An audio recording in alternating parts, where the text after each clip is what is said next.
Here we go again. Anything is possible. And the crowd absolutely love it. This is why we love Formula One.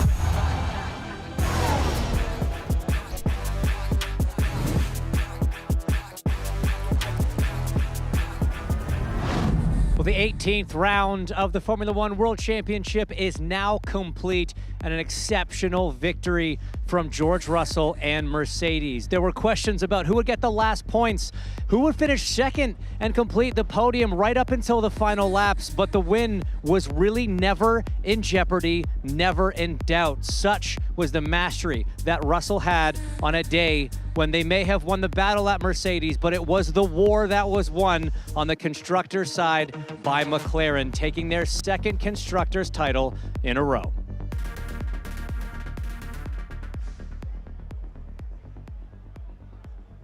Hello and welcome to your post-race show here on F1 TV, and we're going to get to the race, we're going to get to the winner and then the podium finishers, but I think right off the top, guys, we have to join in the celebrations and the admiration of what McLaren has done, locking up their second consecutive constructors title. And let's take into account that last year, it went down to the last lap of the last race before we knew for sure they were winning it. This year, 6 races to go. You go back even to 2023 in that dominant season from Red Bull, they only did it with 5 to go. How impressive is this performance? Yeah, really impressive. Go back before that, you have to go all the way back to 1998. Back in 2022, a McLaren scored less than a third of the points of the team that won the Constructors' Championship. So the journey that the team's been on is impressive, and it's a huge boost for team morale. Firstly, they'll be delighted to be taking the big check home. Secondly, and you know, a big day for Zach and Andrea Stella at McLaren. Now, obviously a huge team effort. It is a team championship, but it does take 2 drivers performing consistently on track. Ruth, how much easier from a team standpoint, the constructor standpoint, is it to celebrate this and know you've got this in the bag when both of your pilots are consistently running up front? Yeah, I mean, first off, well done, McLaren. It's so amazing to see, and it's great to see all the different individuals up on there. Like, we've known a lot of them for a long time when they were right at the very back of the grid. Huge. And having 2 drivers, it makes such a difference. When you look at every what amazing shots there. I love it when everybody gets their flowers. It's not just the 2 drivers and the team principal. What an amazing moment. It makes such a difference when everyone is pulling for the same team. You know, whether it comes to pit stop strategy, design, engineering, everything goes into one. It's funny. It seems like when a team has a strong car and things are going well, everything seems to go well. Pit stops go well. Strategy calls fall your way. Is that a function, Alex, of just momentum in the sport? You know, speed takes the pressure off, doesn't it? If you've got enough speed out front, as they've had for most of this year, the last couple of races notwithstanding, the only pressure you have then is how you're going to manage the 2 drivers at the front of the field. All of those pit stops start to be a little bit slicker because you give the team time to think about the strategy. So, yeah. I mean, at the end of the day, the stopwatch never lies, and McLaren have had, for the majority of this season, the fastest car by an amount. But, you know, it's everything as well this year. They've been nailing most of the stops and a big step forward into this year on the strategic side as well. Well, they got it done today by coming home 3rd and 4th on the track. They started, though, 3rd and 5th, and not in the order that they finished. It was a very interesting start between the 2 championship leaders. Let's take a look back now. On board with Lando Norris on the outside of turn 2 becomes the inside of 3. And Alex, this is where the controversial contact happened. Yeah, so it's not one that's going to be looked at by the stewards, firstly. That's by the stewards, as we saw in the race. It's a fair move from Lando Norris. McLaren here, I mean, we talk about them holding the big check from the Constructors' Championship. They've opened the door about the discussion about how to be teammates between the 2 drivers, and that's what the radio transmission after that contact is all about, isn't it? If those 2 cars were 2 cars from 2 different teams, you would not be talking about that contact again for the rest of the Grand Prix. He was very salty after the contact, and we can actually see live pictures there. That was Oscar Piastri in the media pen, fulfilling media duties. He's not on the podium cheering with the rest of the race team. Is that an indication, Ruth, that his mindset is the Constructors is done, the Drivers' Championship is on, I feel wronged in turn 3, and the team did nothing about it, I'm on my own now?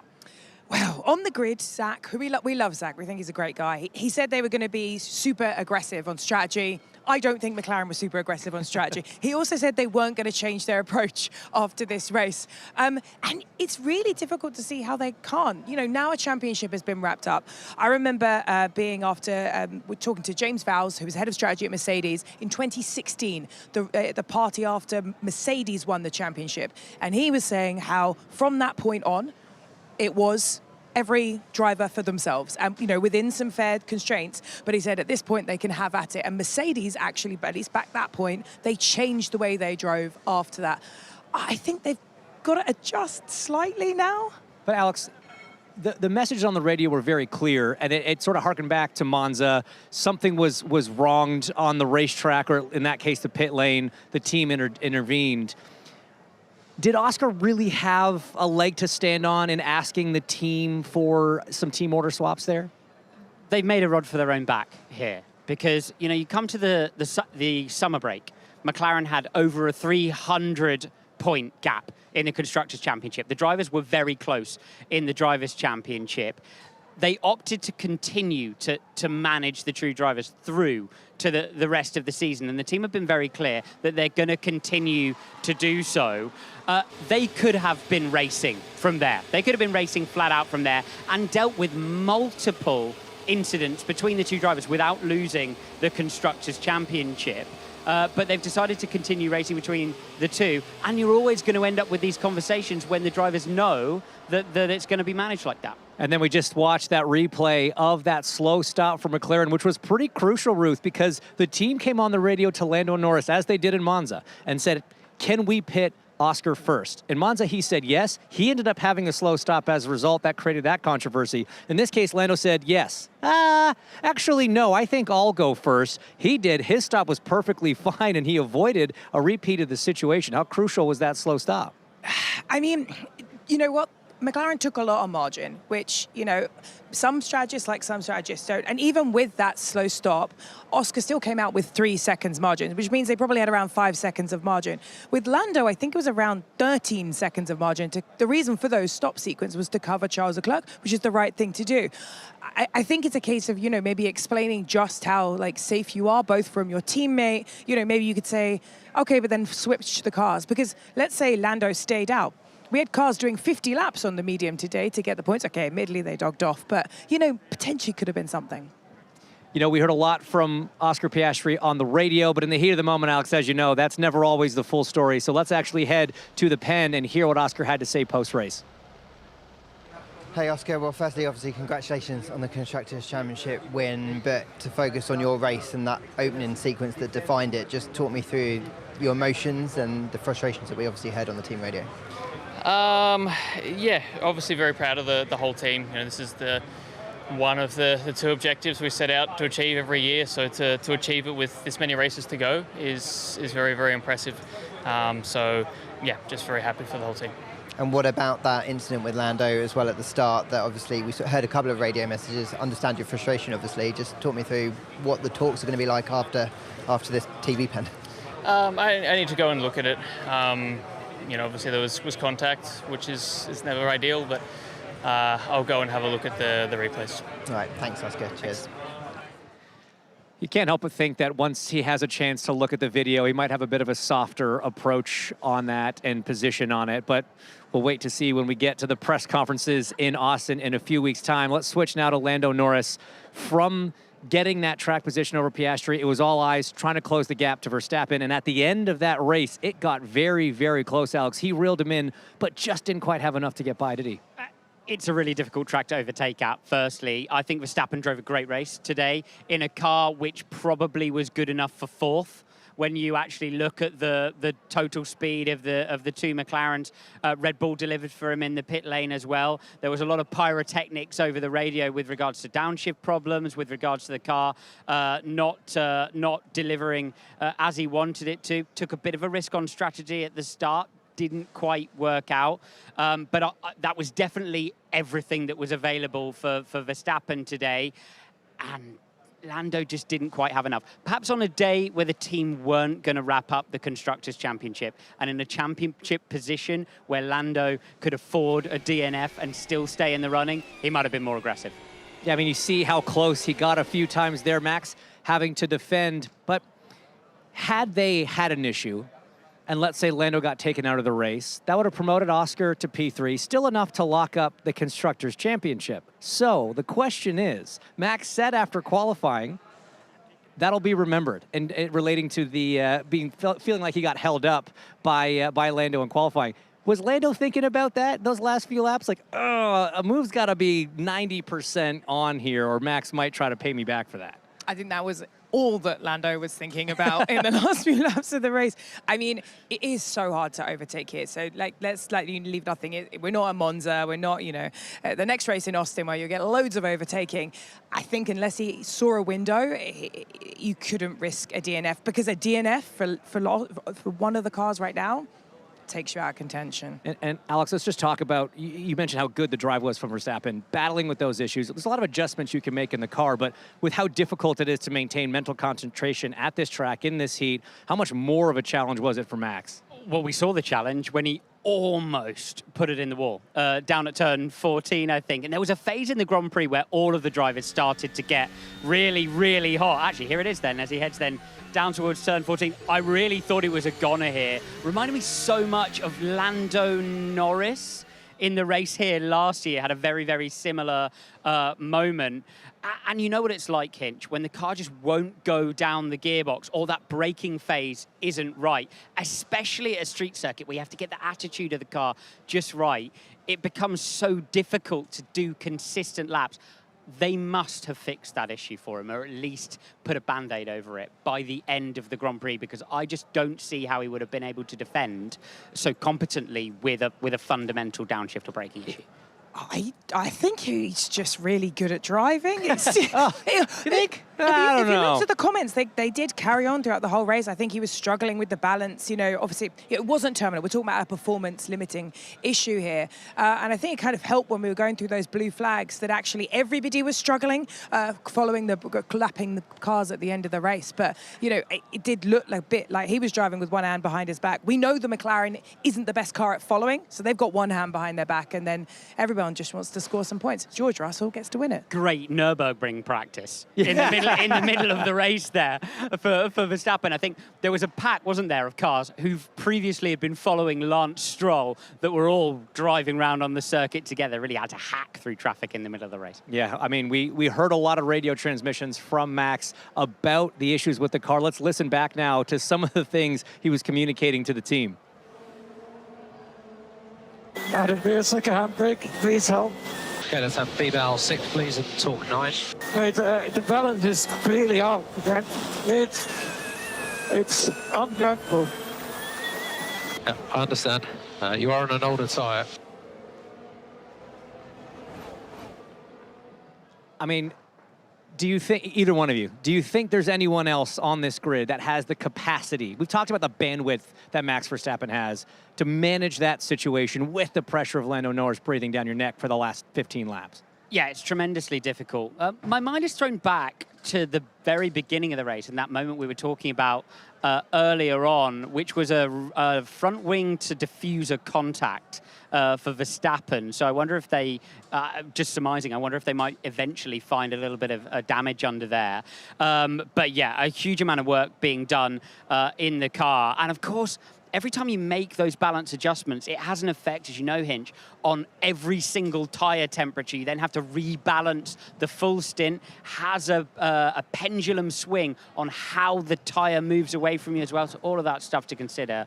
Yeah, not a race win, not the race win he wanted to complete the set, but a masterclass. Well, 1, 2, 3 in the championship, finished all nose to tail. That puts Max Verstappen now 63 points behind Oscar Piastri, with Lando Norris closing the gap to his teammate down to 22. But in all this talk of the drama happening second back, we've sort of ignored the absolutely sublime drive that was put on by George Russell. We talked, Ruth, at the start of it. Can Mercedes manage temperatures? Can they manage the pace at a track and conditions that they're not normally good at? I guess we got our answer, didn't we? We did. And in fact, George, I think he had so much extra capacity in qualifying this weekend. Apparently he was watching the screen during his lap. Was slightly put off by it, still managed to put it on pole. Stunning drive, stunning execution.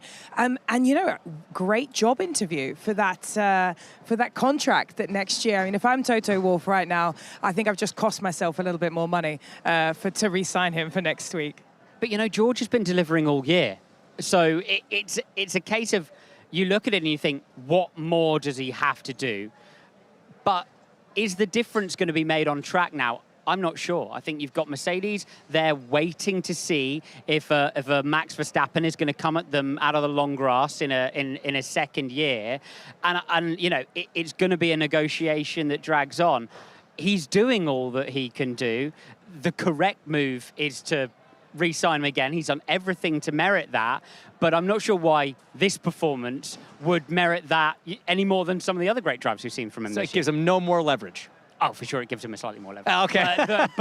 But you know what I mean? Like, yeah. there are times we've said that a couple of times throughout this year. What's an interesting point from George on the podium was we're not entirely sure where this pace came from, which is a little bit concerning, but it was pace across the team. Kimi Antonelli, another strong result after a great qualifying effort. I want to throw it back to that late race pass that we saw from him on Charles Leclerc. Unbelievably committed. Yeah, amazing stuff from Antonelli down the inside of turn 16, and he's a long way out there. I think from downtown might have been this move, might have been another move for Alex Jakes and Jolyon Palmer in commentary.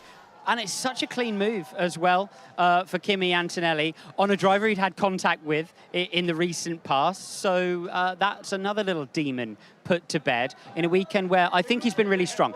Didn't have the best start ever, but drove a great race around a very difficult racetrack. And again, this is another strong result from him. His season has been a little bit up and down, a little bit good and bad as the race winner. Looking cool and calm and collected now, isn't he? He looks, for someone that looks like he needed a seat on the podium, he looks pretty good now. Got a little cuddle. It's not nice, isn't it? He's had another 15 minutes on the vest. Yeah, a couple bottles of water. Yeah. But no, Ruth, just Kimi's season up to this point. We've seen some standout ones at tracks that he's never been to. Does that actually bode well for the last quarter of this season? Because a lot of these ones he hasn't raced or been to in an F1 car. It's difficult to tell, isn't it? I mean, I do think his season's been inconsistent, which is not something that you would necessarily be shocked at a rookie. It is something that is atypical for us with a Mercedes driver. And both things can be true at once, right? It can be a standout season for a rookie, but still, you're being compared to George Russell, who just did a stunning race. You're being compared to potentially an option on Max Verstappen in 2027. So I think it's 6 of one, half a dozen of another. Well done. There's going to be still more to come if you want to keep that seat long term. Yeah, it's a high bar to reach, especially for a driver that wasn't originally supposed to be in F1 this year necessarily. All right, we're going to run now to hear from the team principal of Red Bull, Laurent Mekies. Laurent, I want to get your assessment of the race. Congratulations to Max, a second place finish. He must be happy with the performance there. He really had to fight to secure that place. Yeah, you're right. You know, it was a very strong performance from Max. It was very difficult out there. He was able to stay with George to defend the McLaren, and that's the best news for us on the track, which we know was maybe not the most favorable one, but certainly it's a good indication of the progress that everyone at Milton Keynes have been able to make. So we've been quite aggressive today. You know, starting on soft, switching early to the hard. We felt it was our only shot possible to try to trouble George. It was not enough to do that, and Max did an incredible job at defending against the McLaren with in these conditions. And a 6-point gain there for Max on title rivals. That must give you and the rest of the team a lot of confidence he might be able to get that 5th world title. You know, we take it race by race. I know you guys would like to hear something different, but the reality in the team, we really take it race by race. We had you know, performance to unlock. We had Zandvoort, we had Monza, Baku. We came here, very different track. We are going to go to Austin.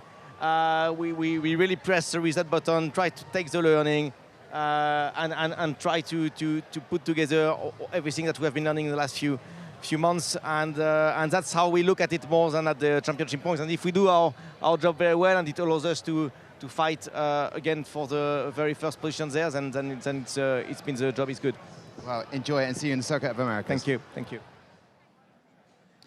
Laurent Mekies saying we're going to take it race by race. But guys, I got to say, given that this was a little bit of a test for Red Bull, different type of circuit than what we've seen, this guy right here is performing so well, and there's nothing to say at this point that that car and that driver at least are not going to be up in the fight. I mean, beat both McLarens for the 3rd race in a row. When people say acid test, they mean it, right? And that's what they were saying about the Red Bull this weekend. These short, sharp corners, the new front wing they brought, the different way they're running the front end of that car. Is it going to work for them? Is it not going to work for them? They soundly, with Verstappen, outperformed both McLarens this weekend. Well, from the A team, we'll go to the junior team with Racing Bulls and rookie Isaac Hadjar. We talked about that qualifying performance, that qualifying frustration, and he had to battle car issues all night long, just missing out on the points at the end. Ruth, I mean, when you're on pit wall, your driver's dealing with an issue that can't be dealt with. You know, he did a great job trying to put up that fight with Alonso, defending like crazy. But how tough is it to communicate with a frustrated driver and just try to keep his head calm when he's dealing with something like that out there? I mean, it's incredibly difficult. You know, the grit that you need to drive around for nearly 2 hours, knowing that you're waiting for something to happen up front, it's necessary and it's part of the job. It's not one of the fun parts of the job. You know, it makes sense. You have to keep the driver there. There could be opportunities. You know, you see, obviously, like, you know, you get all the way back up to like P11 is amazing, losing 3 to 4 tenths on the track. If there's an incident up front, you're going to end up, you know, easily in the points, even without that late overtake by Fernando Alonso, who's not bad at driving, by the way. He's all right. He might go somewhere in this motorsports thing. One of the grittiest double world champions in the world. Yeah, you know, I think really good mental fortitude. And as we talk about Max Verstappen dealing with that issue again, the mental capacity that a rookie needs at one of the most physical tracks to hold it together when the car is literally falling apart. Yeah, only cost points by a great drive from Carlos Sainz. He won a trophy today, though. He won Fernando Alonso's Hero of the Race trophy. Yes. For whether that was tongue, I'm not sure it was necessarily complimentary, but actually it was relatively heroic defense, wasn't it, from Isaac Hadjar? I've seen it throughout of his Formula 2 career. He doesn't give up. He doesn't give up. He's tenacious driver, and almost was repaid by points on a very difficult day. Yeah, it would have been such a sweet victory in a sense had he been able to pull it off. You know that he's frustrated that he didn't. But you mentioned Carlos Sainz there and getting that point for Williams from the back. Ruth, how did that happen? Well, I think it was two things. It was Carlos driving very, very well, as we know he can do here. That man has so much, like, we talk about mental CPU around here. If you remember when he won here with the Ferrari, he was giving DRS to his ex-teammate by Lando Norris to defend off a very speedy Mercedes that was likely to take the win. He's really good around here. You know, you spoke to the Williams guys, even when they were starting from the back after that infringement, they were going for it, and they did. They did 50 laps on a medium tyre. Even though it was degrading, he didn't put a foot wrong. It looked like, I don't think I've ever seen a defence like that since Williams in 2013 with Jenson Button, basically. And I was able to basically time the stop perfectly and come through. Beautiful strategy, beautiful driving. Yeah, the way they managed the tyre, they'll be thinking about it as the one that got away, won't they, at Williams? Because if that was the pace they could achieve, nobody else managed to run anywhere near as long on that medium compound tyre. A safety car in their window might have made it even better. I'm pretty sure that that's what they actually wanted out of that strategy, and Ruth is nodding, so I'm considering that validation. Yeah, I mean, an outstanding tyre whispering drive, if only they didn't have that infraction in qualifying and lose all their qualifying time. It's almost like an old school Sergio Perez-ish drive, you know, taking care of the tires there. And he was able to get Williams their first point here in Singapore since all the way back in 2017. All right, let's shift now to Ferrari. You know, we talked off the top of the show, Ruth, about the strategy options, kind of dropped the ball a little bit in qualifying with a tire temperature issue. Didn't really pan out for them, kind of finished where they started, didn't they? We had 7th for Hamilton, 6th for Leclerc, and a late swap as well with some braking issues. I think you're being slightly mean there. I loved the Lewis Hamilton second stop. You very rarely put an extra second stop in Singapore, but because Mr. Carlos Sainz was dragging the field back doing this amazing defense, going rather slowly but dragging the field back, Ferrari had plenty of gap to take a free second stop, so still cost you 23 seconds but didn't lose any positions. And he was going crazy through the field. He was jumping at 2 seconds a lap faster than anyone else. Okay, his brakes did fail at the end, but we want people to try. Hinch and he tried. I didn't say I didn't He like tried. it. I'm just saying it didn't work. There's a difference. I mean, he started sixth, he finished seventh. That like bit they did tried. work. That bit because Yes. he had an opportunity on Antonelli, and I think he would have. I think he would have got there. In fact, without the slow stop that they had for Hamilton in the middle of the race, I think he might have made it there even a few laps earlier. But the reason why I believe they decided to do that, decided not to do it with Leclerc, who eventually, of course, they let back through after Hamilton had his issue, is the Ferrari just wasn't good enough on the tyre today. There were times during the race stints where they were losing a second a lap to the leading runners. They found themselves in their own little gap, indicated by Hamilton's ability to just be at the back of the leading runners, take a free stop and go sending it after Kimi. And then 2 weeks in a row, we had some late race team orders to swap back. Last time out in Baku didn't quite work. Hamilton misjudged it by a little bit, but here's a look at it at trying to happen. That's Leclerc going by, Hamilton going by Leclerc with those softs on to try to go get Antonelli. Wasn't able to make it happen. And then you saw the brake dust that was coming off of that Ferrari, Alex, and now the sparks. Yeah, so that is that's a brake overheating issue. It's a pretty tough track on brakes around here, and he's probably run out of that left front metal on metal. Pad on, no pad left. Just you're looking at me like a man who's seen that one over the left front corner.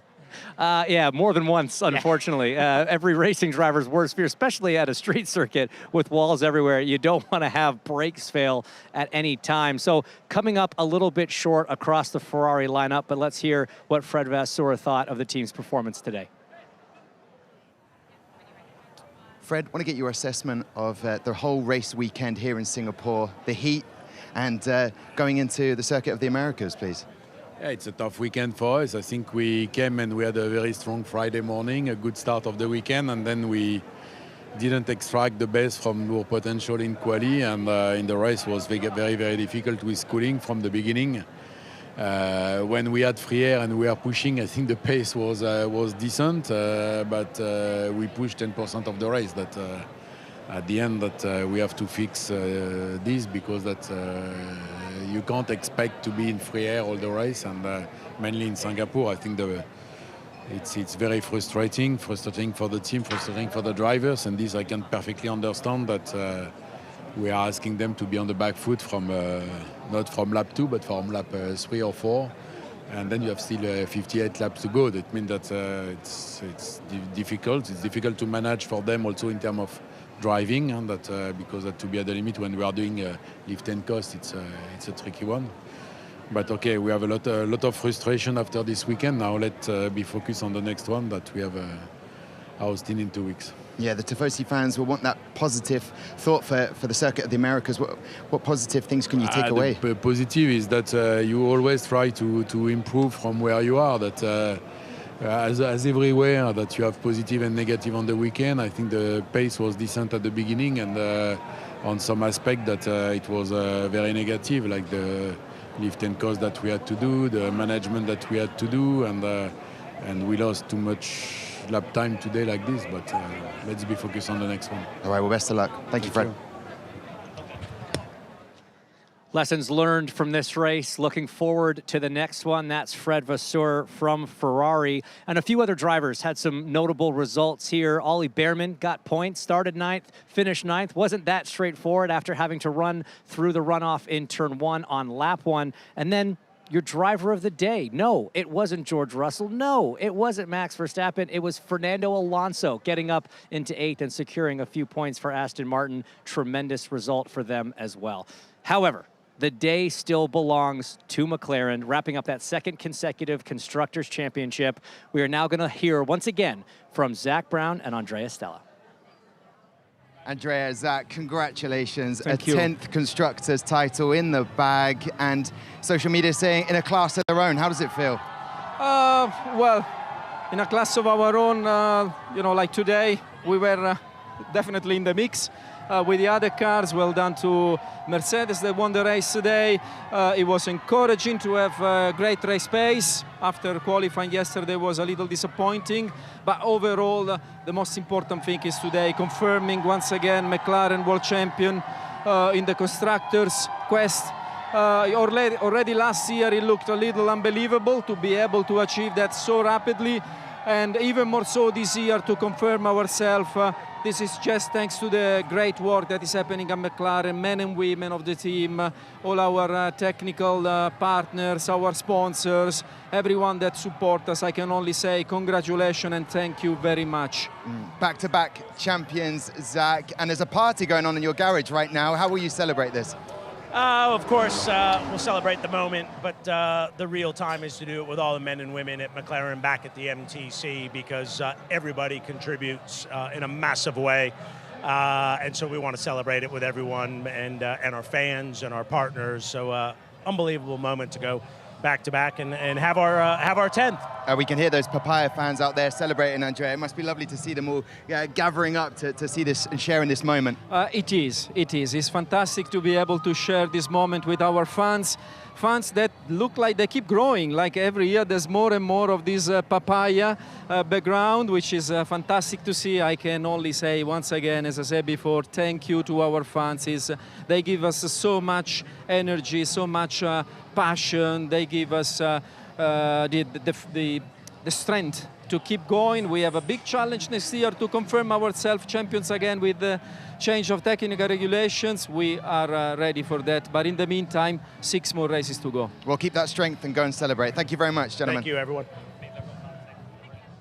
Andrea Stella noticing more fans, more papaya. That's because fans like winners, and McLaren have been delivering now 2 years in a row. But even though the Constructors' Championship is wrapped, the Drivers' Championship still very much in play, so you are going to want to tune in 2 weeks' time when the F1 circus heads to America, to the Circuit of the Americas in Austin, Texas, for round 19 of the championship. Let's take a look at the schedule for that event. As always, we're going to kick it off on Thursday with your weekend warm-up at 4:30 p.m. local, then into practice 1 at 12:15. Remember, we are having a sprint weekend in Austin, so sprint qualifying down there at 4:15. As we head into Saturday, you have the sprint race to kick things off at noon local. Qualifying will be a few hours later, 4 p.m. pre and post shows on that. And then what we're all really waiting for, pre-race show at 1 o'clock as we lead in to the Formula One MSC Cruises United States Grand Prix at 2 p.m. local. And it's going to be an exciting weekend. It's always a popular one for fans. And there's something extra we're going to have during the pre-race show there, because I was so lucky to have an opportunity to do something very cool a few days ago. And a full feature on it is coming out in the pre-race show in Austin. Here's a little sneak peek at what you're going to see.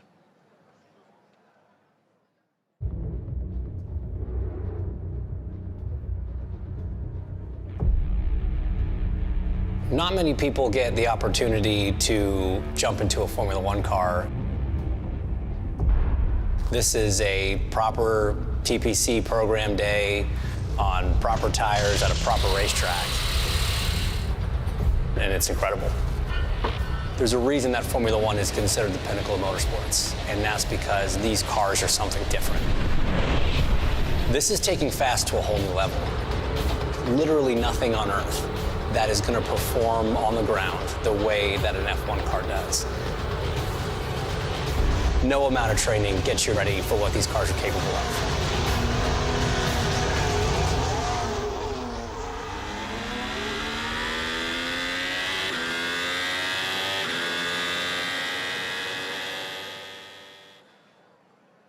Well, I can't wait to see the full feature. I've not even seen it. I was there, but I'll watch it again. I'm excited about that one. Very cool opportunity. All right, guys, Singapore in the books. Alex, just final thoughts on an incredible weekend.